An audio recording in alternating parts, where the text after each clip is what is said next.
के परब कैसे करब हुए धनिया। नया नोहर अभी बारू तू कनिया। छठ के परब कैसे करब हुए धनिया।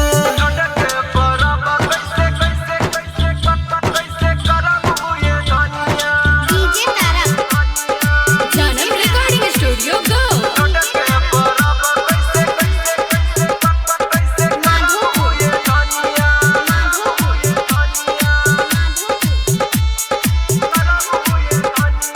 छन भरना भूख तो से होला बरदास हो। छन भरना भूख तो से होला बरदास हो। पैसे के दू दिन रहबू पास हो। रहब उपास छठी मैया के नाम से हो। रहब उपास छठी मैया के नाम से खड़ा रहब पीछे गंगा के पनिया। नया नोहर अभी बारू तू कनिया। छठ के परब कैसे करब हुए धनिया।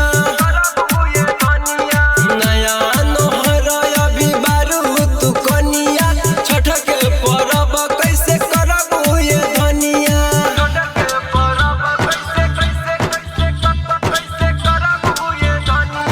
डीजे तारा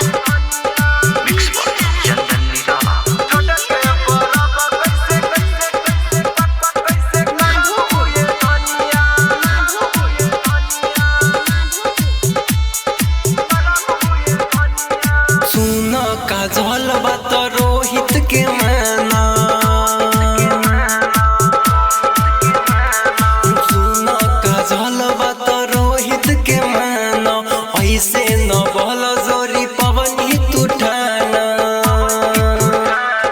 रंजय रहल पिया कह दे दीवानी हो। रंजय रहल पिया कह दे दीवानी। दौरा उठा के गावत चली भजनिया। नया नोहर अभी बारू तू कनिया। छठ के परब